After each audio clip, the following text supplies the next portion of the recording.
Hello. Today I was rearranging my drawers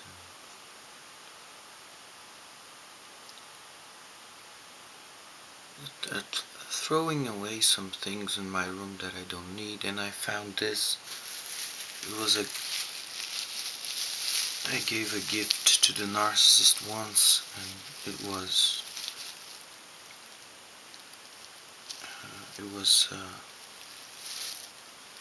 covered with this kind of paper for gifts.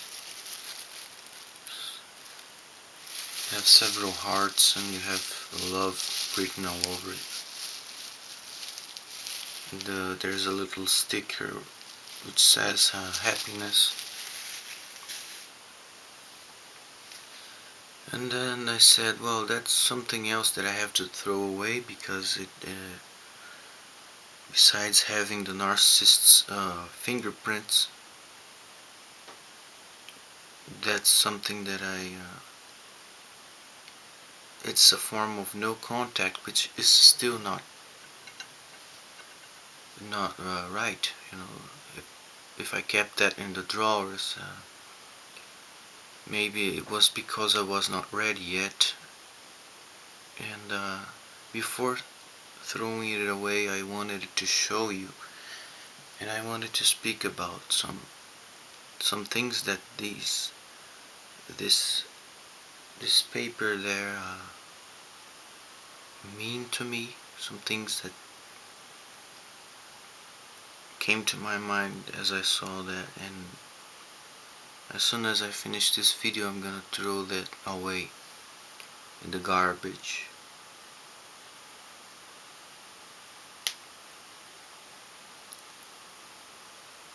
The first memory that thing brings, which is there's a memory attached to that. It was a situation with the narcissist, and that brings it showed me that how whiny the narcissist was.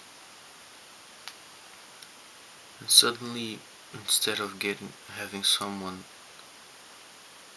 who says beautiful things to you, you start hearing whining, complaining, and then I denied to myself that what I was hearing was abuse and whining, and the sign of a boring and annoying woman. You just deny. You don't want the dream to end. We all know that. But she began being like this whiny, boring child, complaining about everything, complaining about silly things, petty things, whining about silly things. And it was so draining, so emotionally draining, boring. But I stayed because of the same reasons that we read. I wanted the dream back.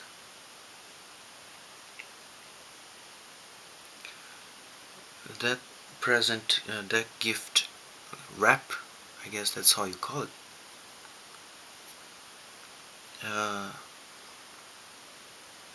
It was once I gave her a birthday gift, and I chose that paper there. Especially I chose that paper because I found it pretty.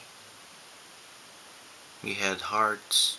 It had a beautiful contrast with the dark, with the red. I found it a very beautiful paper.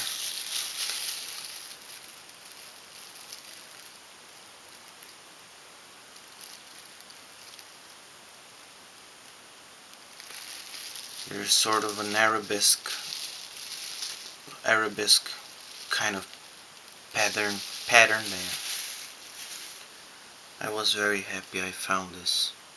And then the gift, I put it inside, gave to her. And do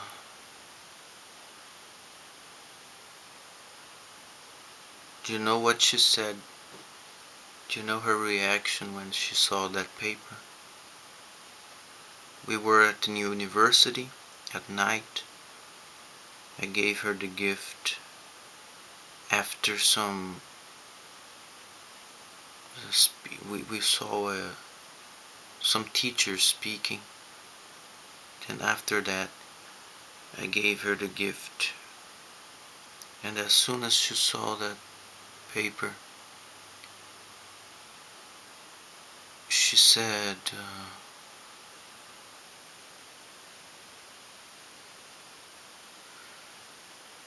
"Oh, couldn't you find something more discreet?"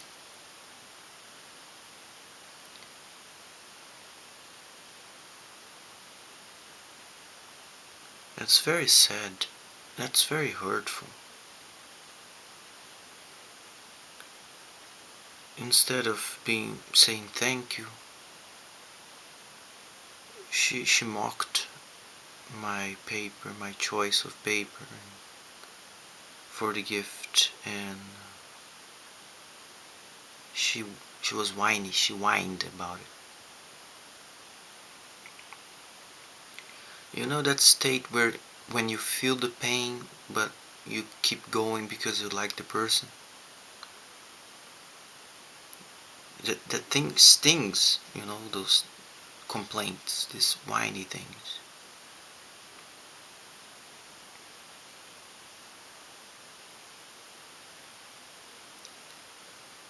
And it would have been a very good defense if I had said that. If I had brought that abuse up. If I said, wait a minute, I chose this for you. That's how you repay me? And at least doing that, I would be calling the abuser on the abuse.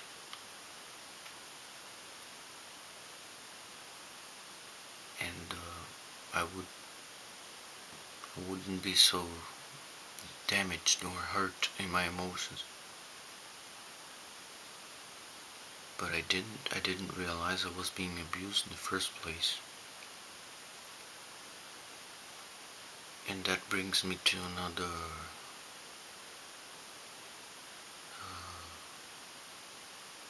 subject, which is the subject of sarcasm. Sarcasm is the use of irony, but with the intent to hurt. You are mocking someone with the intention of hurting that someone. And sarcasm is a veiled aggression. It's an aggression disguised as a joke.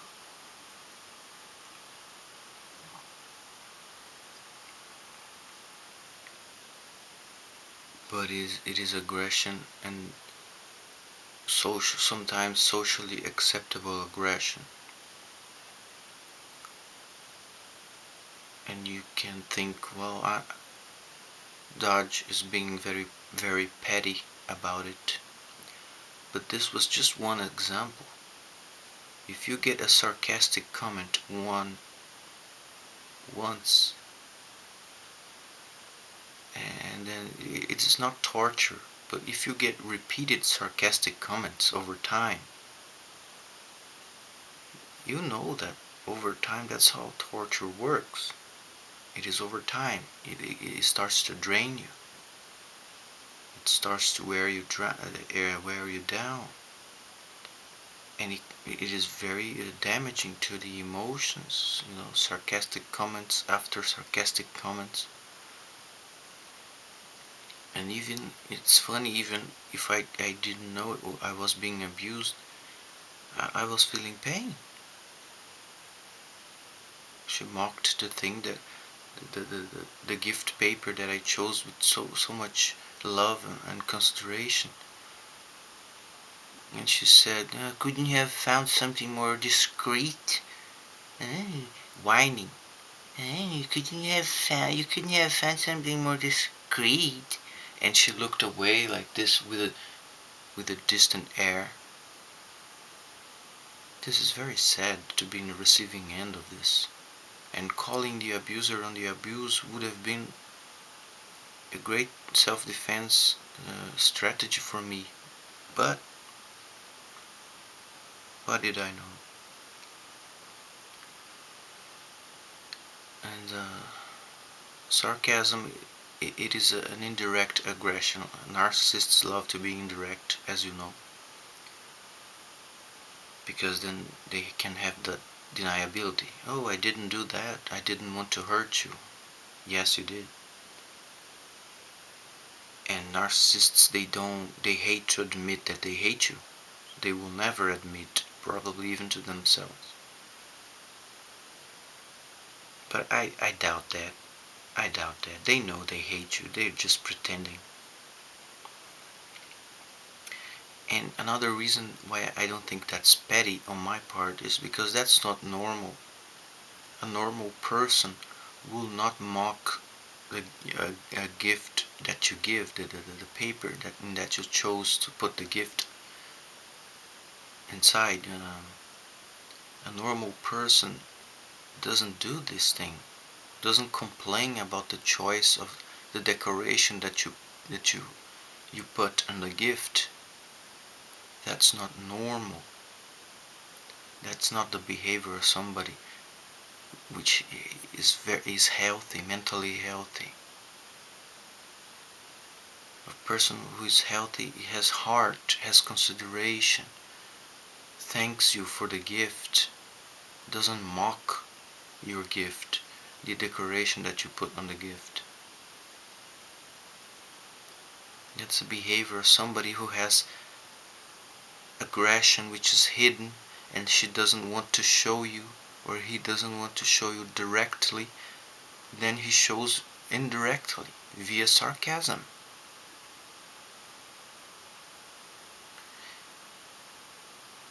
And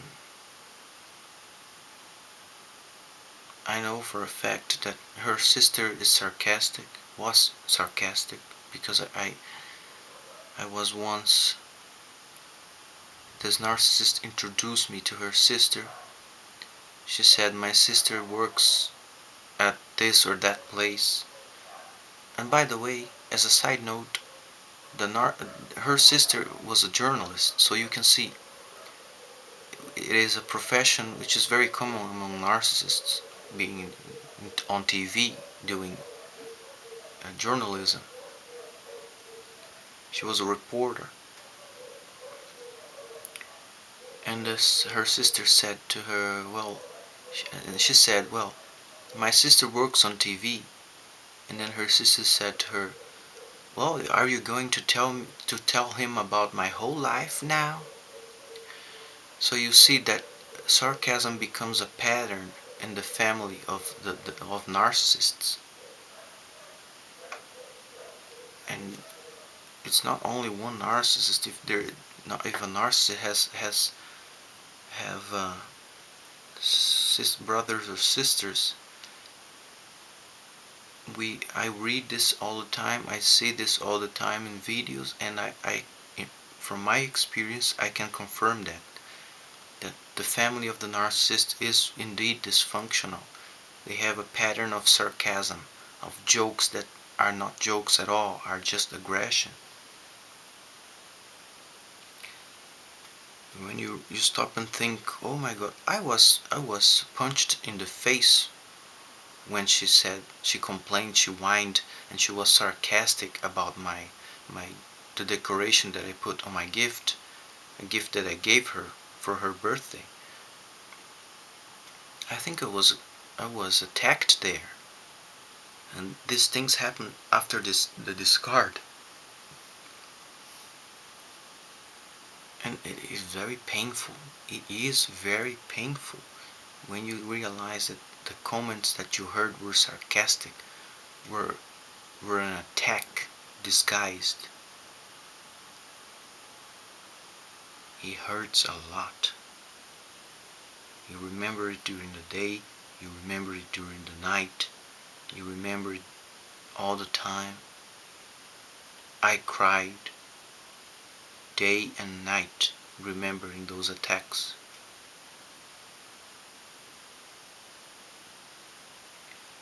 For months. I'm not joking. Narcissistic abuse victims are not joking. This is a very sad position to be in the receiving end of a narcissist's complaints, sarcastic comments, and whinings. It hurts a lot. I don't know if it is like this with you, but when I feel the pain of loss or any emotional pain, my whole body hurts, like as if I got a fever. I feel pain in my belly, mainly in my stomach, and then the whole body. My skin hurts as if I had the fever.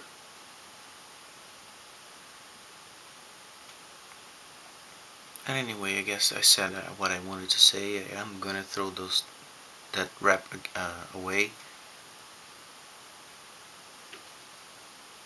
and maybe this can help someone, give some insights. This is very simple. It's a very simple video, I know. Not much information, but it was important for me. Sarcastic comments are very toxic, are very dangerous to us. It seems to be a silly detail of narcissistic abuse, but it is not, because it is repeated over time. And you have no defense against it, because it is veiled aggression, it's hidden aggression. So how can you defend yourself? It's torture, and of course it is hidden because you will have no way to leave.